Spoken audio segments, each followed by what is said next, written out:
Good morning, Americans. This is your favorite alien here on the morning of Thursday, December 21st, 2023. It's the winter solstice day, the shortest day of the year in the northern hemisphere and the longest day in the southern hemisphere. And today's topic is a worldwide topic. The Hamas War, how to stop Armageddon. The Americans, as usual, have messed this thing up royal. The Israelis, well, they're close-minded as it is.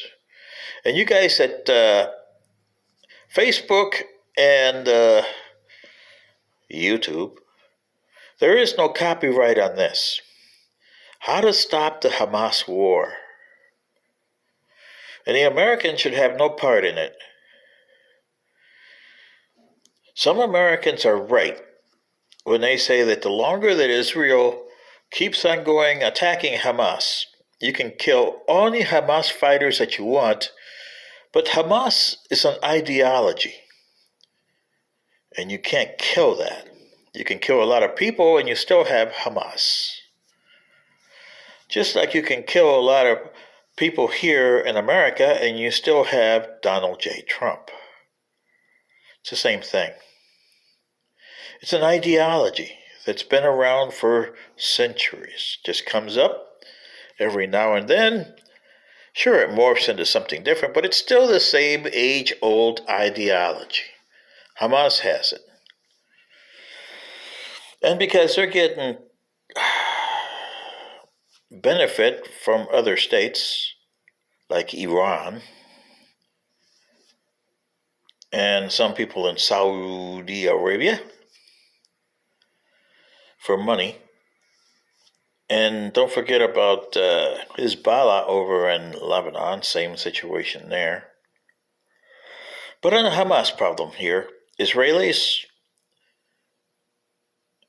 you lost 1,500 people or so far. You killed 3 of your own citizens trying to save them. Oh boy. But here's the problem. How do you stop the Hamas war? Well, the Americans and the Republicans are saying, no way, Jose, and I agree with them in this part. No money should go to Ukraine and Israel. Because wars are something you can't stop, you can't promote, and you can't fund. Okay?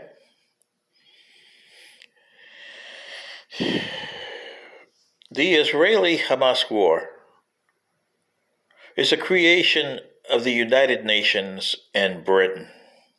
The Americans have instigated it for the last 50 years.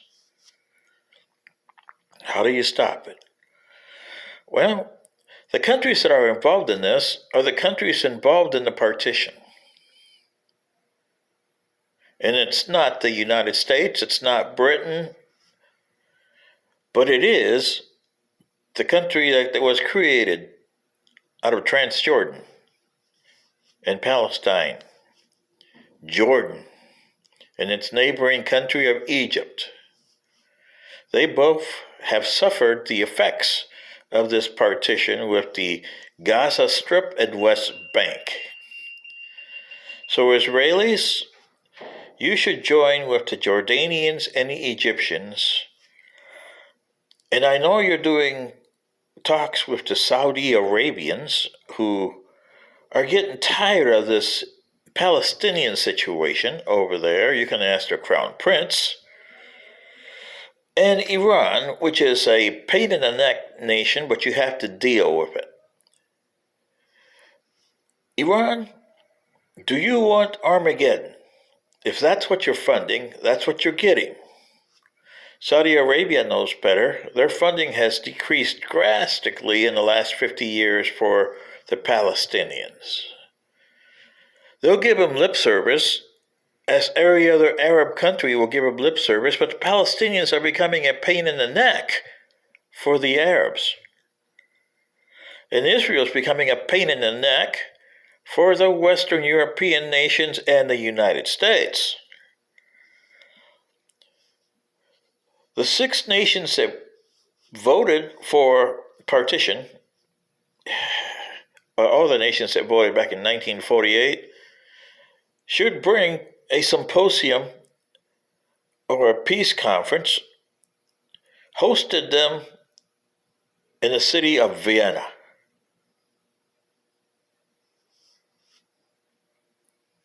Over there, because that's the city that established war rules, the Vienna Convention. And you should establish the countries to come in and oversee, not interfere, but oversee the talks. And that would be the United Nations 5. But it cannot be the United Nations 5 because you got 2 pain in the neck countries there, Russia and China. And the United States is also a pain in the neck. So make it a group of 3 Central and South American countries, and since it's an Asian country, you should have an Asian country there. Japan would be my choice, outside of the district, just like the South Americans are. So you have 4 countries there. 3 from South America. Asia, you would have Japan. And 2 other countries from Asia. India is well involved with their problems because of their partition in 1947. So they're officially out. But you can come up with another Asian country. Sri Lanka. There's a nice country there. And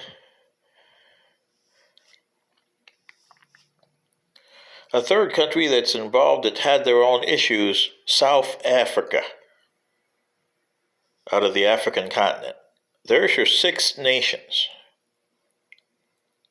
okay, that are not interfering but guiding the talks. And you 6 nations can get together and form who's going to be the overriding chairperson in this talks. Then you have the Israelis, the Jordanians, the Egyptians,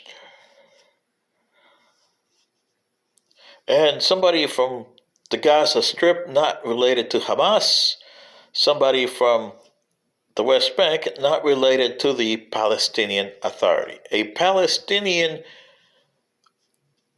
national from the West Bank not related to any of the warring factions, and not related to the Palestinian Authority or Hamas. Same from Gaza. There's got to be a renowned guy who Hamas don't like and the Palestinian Authority doesn't like in Gaza. And there must be a West Bank guy who the Palestinian Authority don't like in the West Bank. Those are the guys you need to be there, representing the interests of the Gaza people and the West Bank. Jordan doesn't want the West Bank. It's been a problem for Jordan since 1970. Since 1948, really. Egypt doesn't want the Gaza Strip.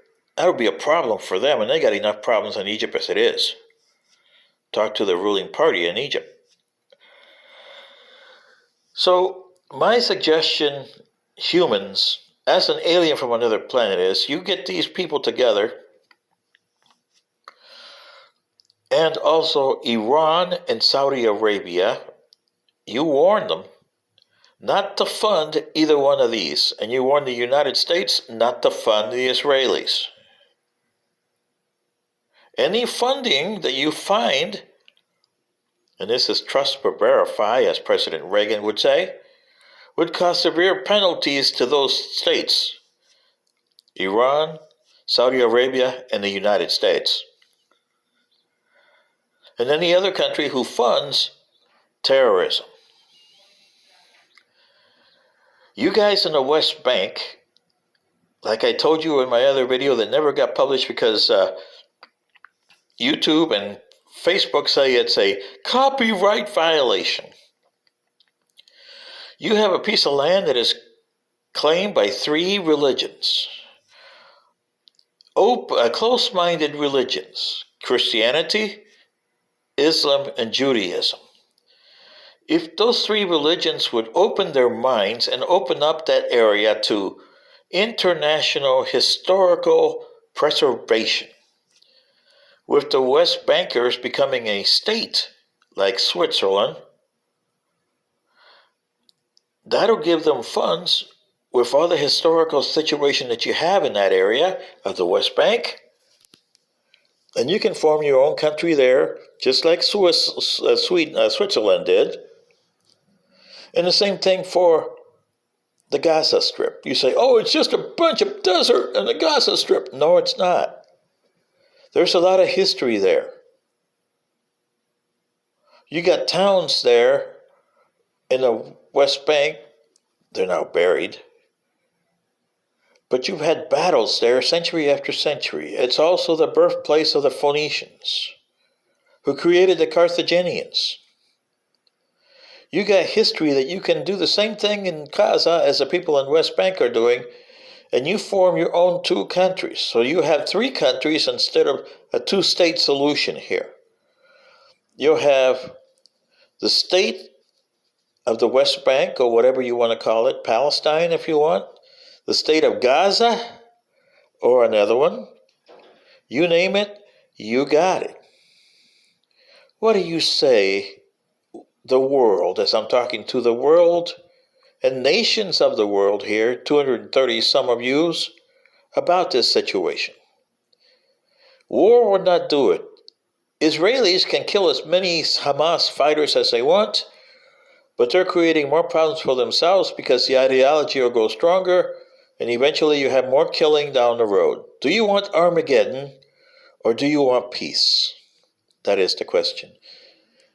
Is the peace going to be long? Well, nobody knows. Some peace lasts centuries, some maybe a few decades. But if you are continually working on peace, and when problems arise, you deal with them before they become so crazy, and you don't do the things that you did in the 20th century, like partition countries that you had no right to partition, then you would have a good time. And your nation states will be better for it. Maybe you can form a human society. It is up to you, humans, Americans, Israelis, Gaza and West Bankers, Russia, China, Iran, and Saudi Arabia. What do you say? Armageddon?